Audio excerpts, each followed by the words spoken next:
Bem, antes de abrirmos a palavra, eu quero só rememorar, fazer um wrap-up aí do que foi falado, e aí gostaria que já fossem toda a nossa audiência fosse pensando em perguntas, em dúvidas, em interações para fazermos em instantes. Então, o conselheiro Paulo Alvim nos trouxe provocações bastante ricas, ele chamou a atenção de quão estratégica é a E-Digital como um norte para que nós possamos perseguir como país de inserção global. Citou a pandemia como catalisadora, citou algumas das entregas, colocou a transformação digital como um grande meio para trabalharmos aí em benefício da nossa sociedade, melhores serviços, menores custos.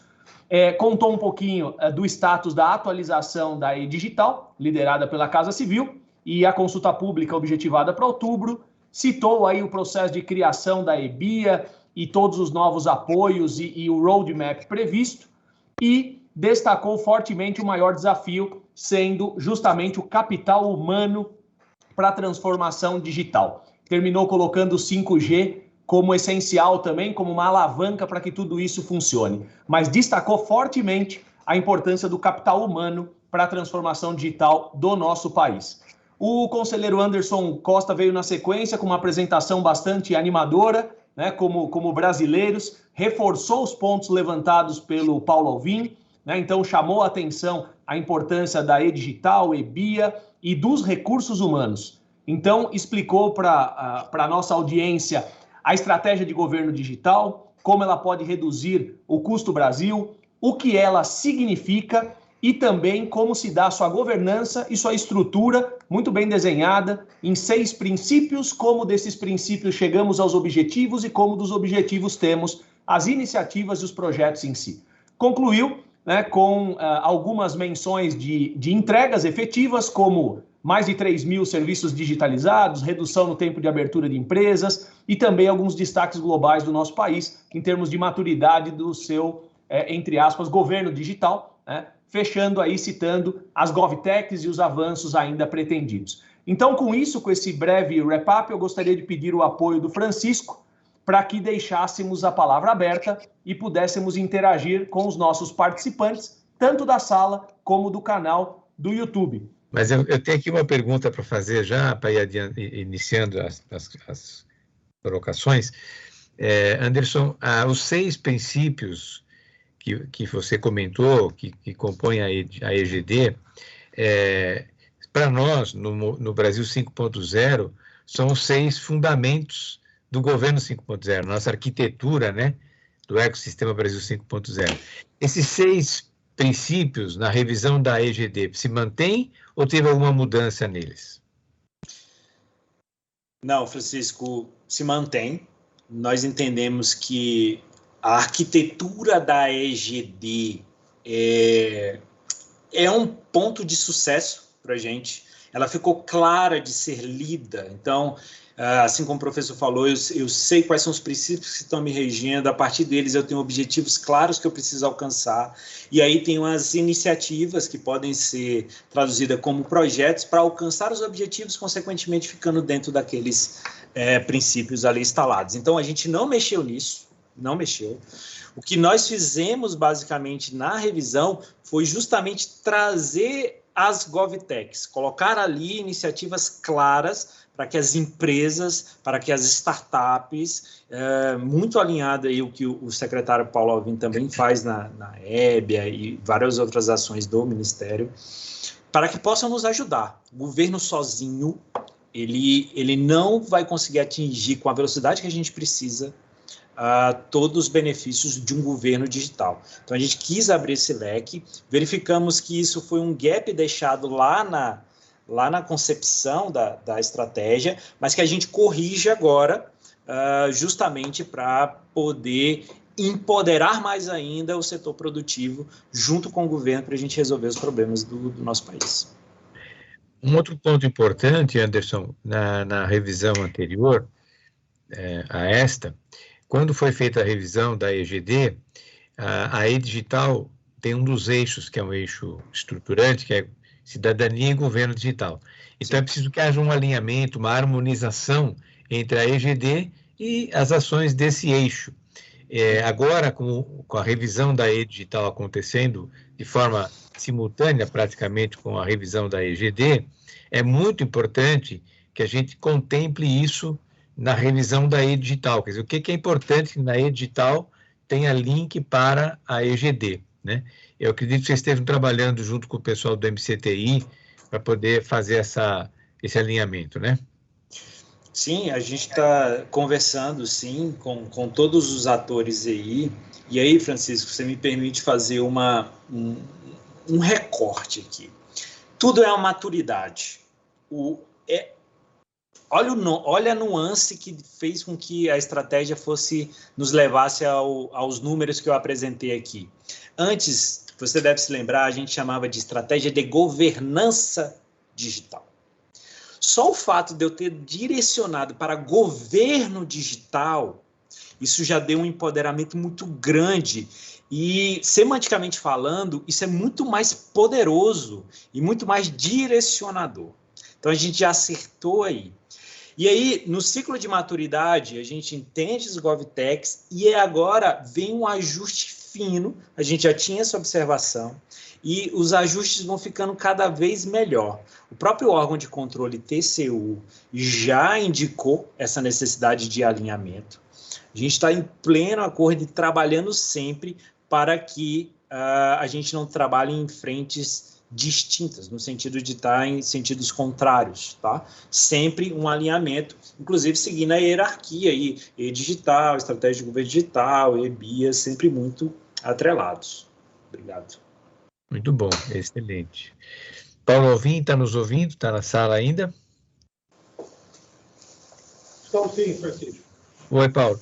Então, queríamos ouvir um pouco você nessa questão do alinhamento, né, da revisão da EGD, da E-Digital, que é o grande guarda-chuva, né, que contempla aí a EBIA, o Plano Nacional de IoT, enfim. Como é que está isso lá em termos de alinhamento? É como se fosse um capítulo da Estratégia Nacional. Ela entra na íntegra, como o Anderson bem aqui colocou, como se fosse um capítulo. É o olhar do governo, e aí com uma questão. Hoje, com um olhar que extrapola o governo federal, porque tem uma forte convergência com as políticas de governos estaduais e municipais. É como se fosse um olhar, um zoom. Perfeito.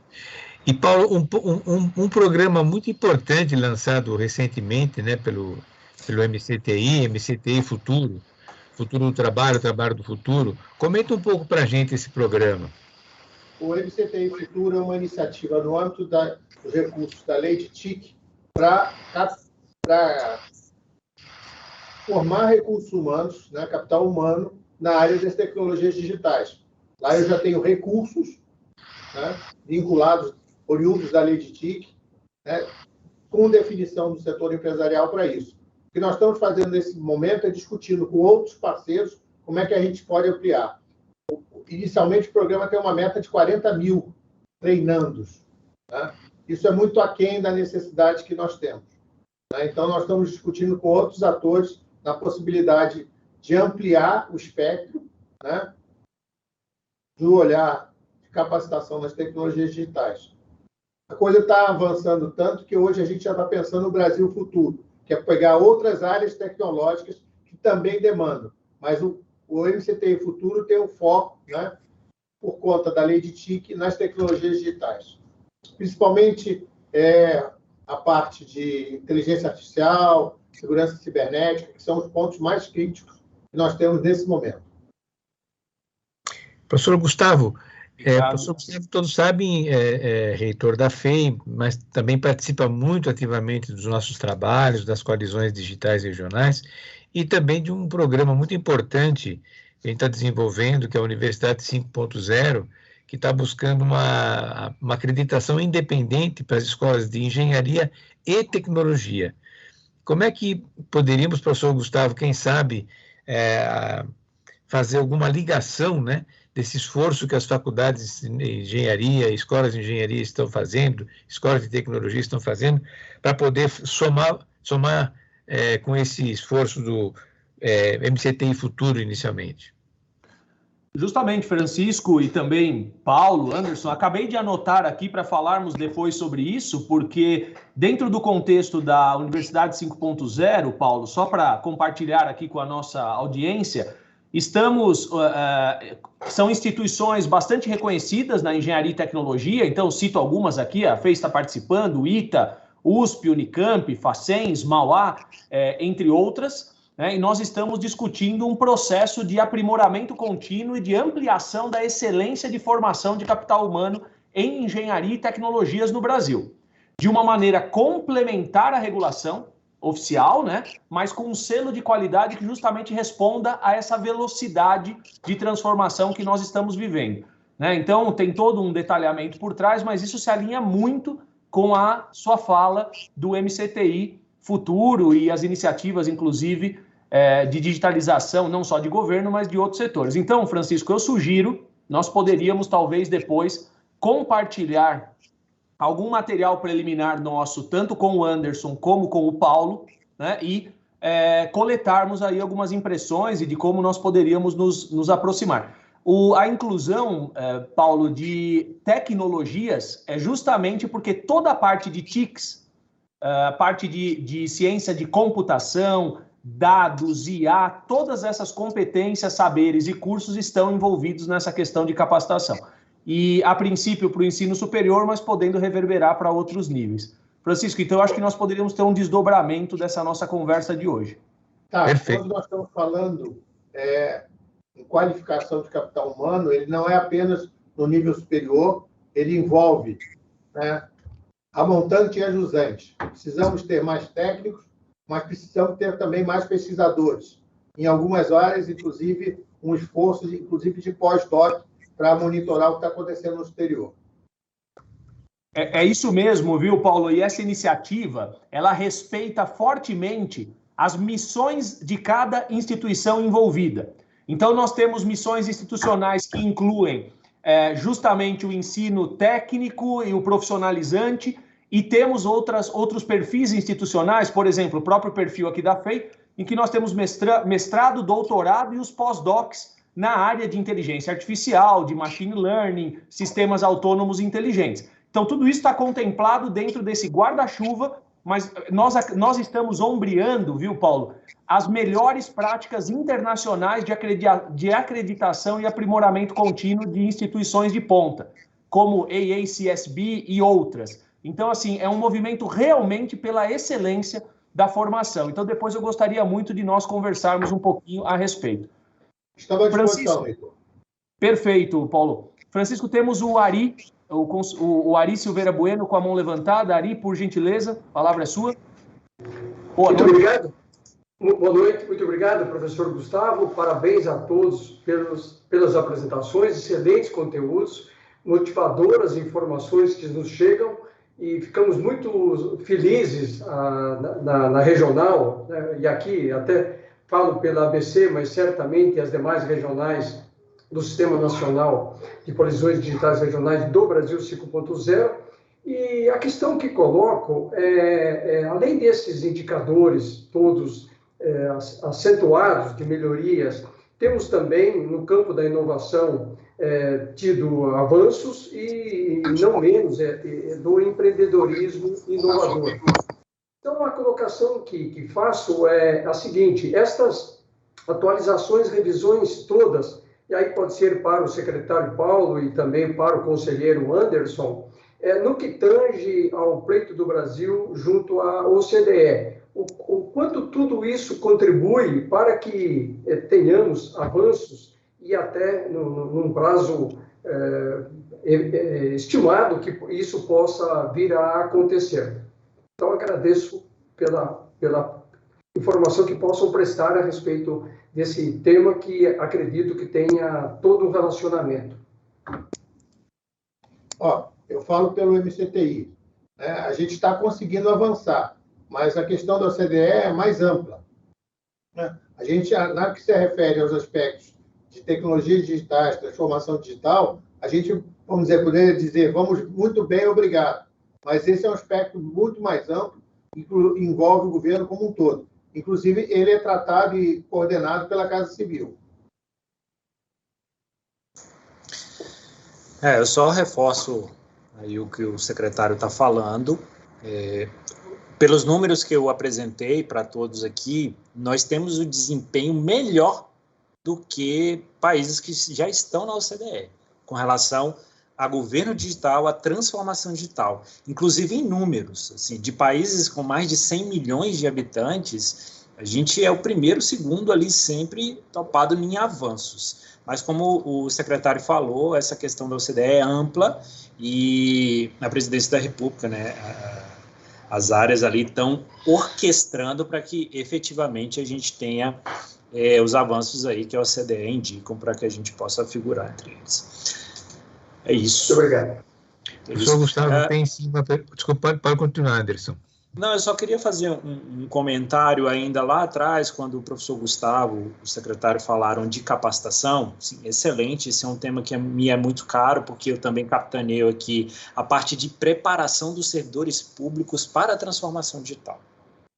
Então, eu sei que nós já estamos tratando disso, mas eu sempre me tenho a obrigação de relembrar que, além de preparar os que estão vindo, preparar os pesquisadores, a gente tem um compromisso para quem já está aqui. É fundamental que a gente crie essa ponte para que as pessoas consigam chegar para efetivamente usufruírem de todo o potencial da transformação digital. Tá? Tanto o cidadão que vai utilizar, tanto o servidor público que é impactado pela transformação que recebe na sua estação de trabalho, como ele trabalha, quanto o servidor público que está fazendo a transformação digital. Então, nós temos essa ponte também que a gente precisa observar. Queria botar esse comentário em tudo que foi muito bem dito aí pelo professor Gustavo e pelo secretário Alvim. Fantástico. Você tocou num ponto, Anderson, fundamental. O que acontece? O governo, assim como as empresas estão olhando e tentando requalificar seus colaboradores, o governo tem que fazer a mesma coisa. E talvez até seja mais fácil você requalificar pessoas que têm potencial do que tentar buscar pessoas novas no mercado, né?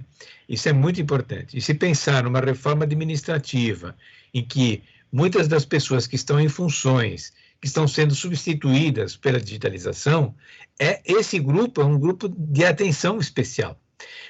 E aí, hoje, para você ter uma ideia, foi coincidência, na hora do almoço nós tivemos um painel em que o Carlos da Costa foi falando um pouquinho sobre a nossa mandala, né, do Custo Brasil, participando ele, o Alexis, o deputado Alexis, e também o presidente da Toyota. Um ponto que foi abordado é a questão da educação e capacitação digital, não de quem vai desenvolver apenas, mas de quem vai se utilizar da transformação das ofertas digitais.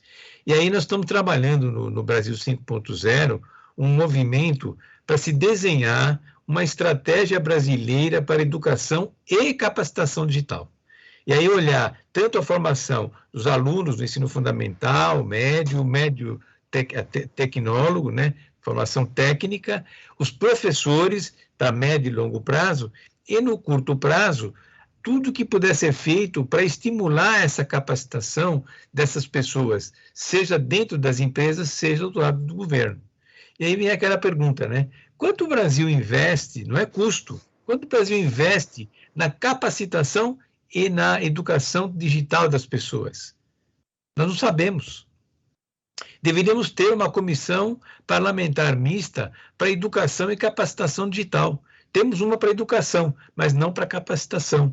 Então, tem um decreto, uma lei, um projeto de lei, na verdade, que é o PL 4513, da deputada Ângela Amin, em que ela está introduzindo no Plano Nacional de Educação um outro item para falar de capacitação digital.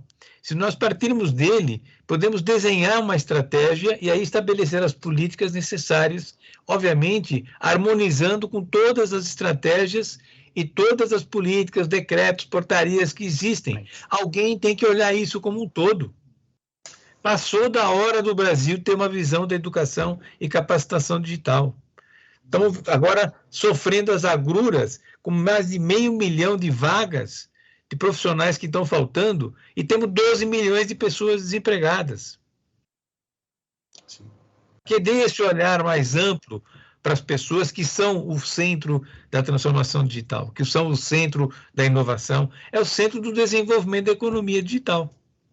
Então está na hora da gente fazer alguma coisa nesse sentido, professor Gustavo. E, Francisco, se me permite, só um complemento, fazendo coro com perfeição as falas do Anderson, sua.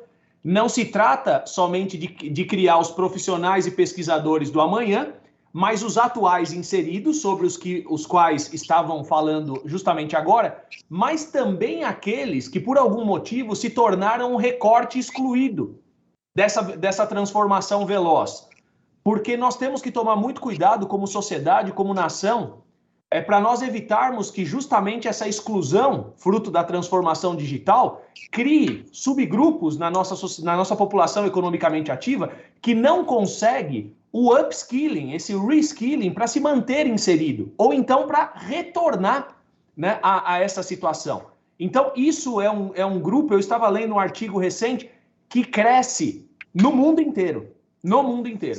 Então, o que leva, inclusive, a discussões, até no Fórum Econômico Mundial, sobre políticas de renda mínima, porque isso levado a extremo vai desacoplando parte da população da velocidade de transformação. Então, nós temos que pensar no profissional do amanhã, no que está hoje inserido e também em como a gente migra toda essa população com competências, mas que precisa dessa preparação, né? Então, eu só deixo isso como uma provocação final aí. Perfeito. Paulo, amanhã terá reunião do City Digital. Se você puder, por favor, Paulo, na reunião, quando falar do subcomitê de educação e capacitação profissional, aborde essa questão, fale da estratégia brasileira para educação e capacitação digital, que está na hora da gente fazer alguma coisa nesse sentido, e nós vamos colocar isso como sugestão dentro da revisão da e-digital, e aí contemplando, obviamente, toda a capacitação, o reskilling dos servidores públicos em especial, que vão também, passando pela transformação digital, ter que encontrar uma outra ocupação para eles, né? Francisco, isso está na agenda, inclusive nós estamos acompanhando de perto essa discussão da proposta da deputada Ângela Min, que tem uma complementação da deputada Luísa Casiani. Então, nós estamos acompanhando de perto. Maravilha, maravilha. Muito excelente, Paulo. Muito obrigado. Temos algo no YouTube, né, Francisco? Temos uma pergunta no YouTube aqui. É do Fábio Bordim, nosso conselheiro e também curador da T3, Educação e Capacitação Profissional na CDSP-ABC. Ele pergunta se a presença das GovTechs na e-digital tem previsão também de incluir algum incentivo, recursos específicos para alavancar ainda mais esta aproximação. Acho que essa pergunta vai bem para o Anderson, né? Na estratégia de governo digital, e aí a gente trabalhou, nós tivemos um diálogo bem próximo aí do secretário Alvim, que colocou toda a equipe lá do Ministério à disposição, para atrelar essas iniciativas de GovTech ao que está acontecendo do marco legal das startups, todo essa facilitação desse ambiente para que as GovTechs efetivamente possam trabalhar junto conosco. Então, não é uma coisa para ficar apenas no papel, ser bonita, vamos trazer a GovTech. GovTech tem que se sustentar. Inclusive, a gente tem que tratar alguns capitais de risco, né? Startup trabalha com risco. Como é que o governo vai lidar com isso? Como é que a gente vai tratar disso? Isso tudo está sendo muito observado, muito cuidado, em parceria aqui a Secretaria de Governo Digital e o MCTI com relação a GovTechs, para que haja esse incentivo, que as GovTechs se sintam incentivadas a participar conosco dos desafios que são apresentados e que nós temos certeza. Existem várias soluções já prontas na cabeça de vários idealizadores, na cabeça de GovTechs, mas que eles têm algum receio de lidar com o governo por uma série de amarras que nós tínhamos, e nós temos a intenção de observar, saber quais são elas e verificar qual o limite que a gente pode ir para quebrar essas amarras e efetivamente as GovTechs virem para atuar junto conosco. Francisco, me permite completar a palavra do Anderson. Eu acho que hoje existe uma grande concertação no sentido de viabilizar o que a gente poderia chamar a compra pública segura. tá? A gente está fazendo um trabalho, existe uma iniciativa que tem participação de vários entes do governo, principalmente o Ministério da Economia.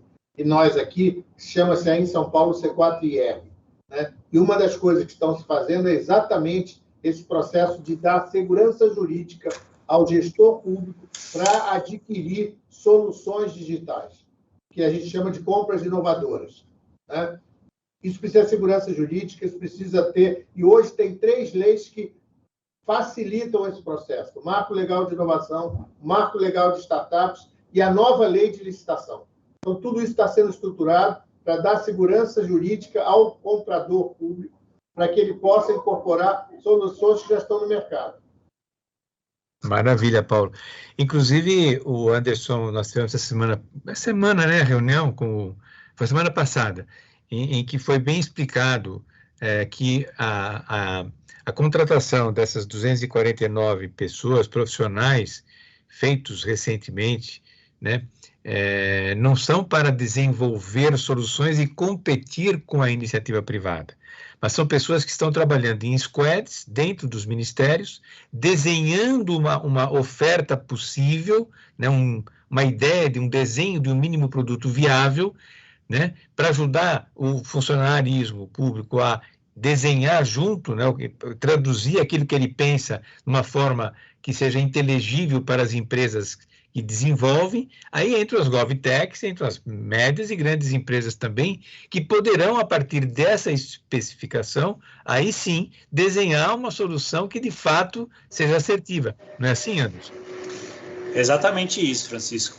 A questão de falta de profissionais de tecnologia ela é tamanha que o governo tinha muito projeto represado que precisava ser escrito e ser legível para GovTechs e empresas de tecnologia, que a gente não conseguia. Os profissionais que estavam aqui assoberbados de atividades, a gente não conseguia dar vazão. Esses profissionais vieram para justamente observar e indicar os caminhos para a gente ir buscar as soluções dentro desse ecossistema de prestação de serviço, de contratação de empresa, contratação de profissionais técnicos que possam desenvolver. Então, justamente isso que você falou, os profissionais vieram para desenhar e apresentar ao mercado a necessidade para que o mercado entenda o que a gente quer de maneira muito clara e possa vir compor conosco.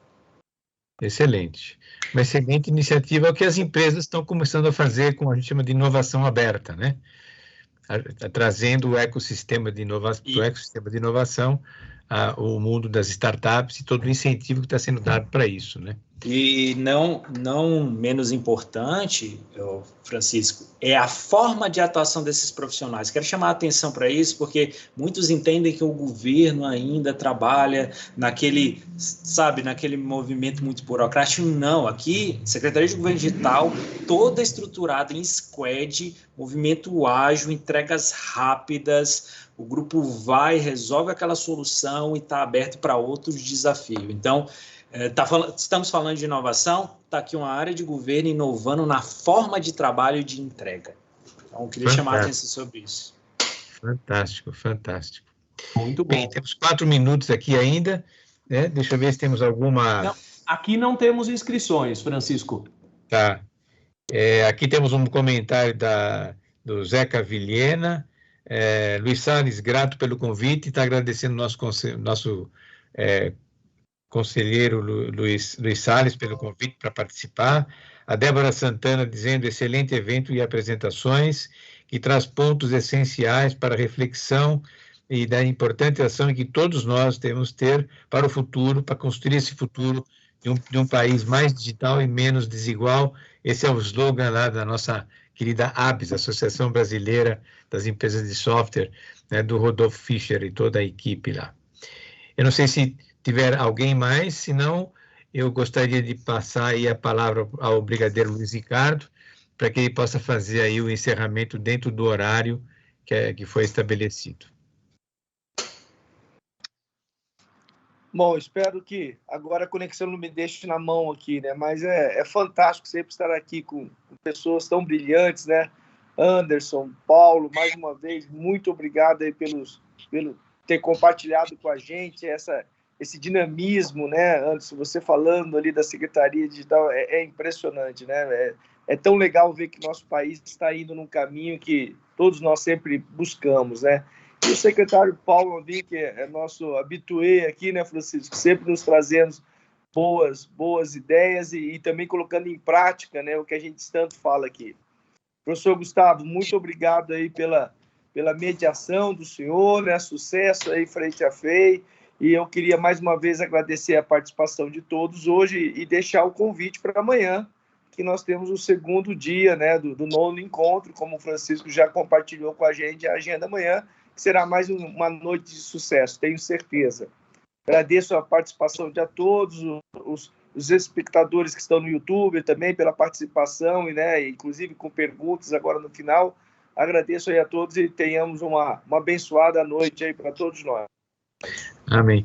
Antes de todos saírem, vamos abrir as câmeras para que a gente possa tirar uma foto de todos que estavam presentes para registrar esse momento de participação aqui.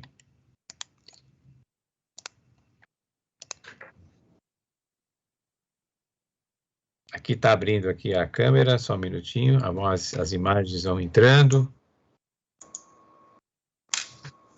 Aí.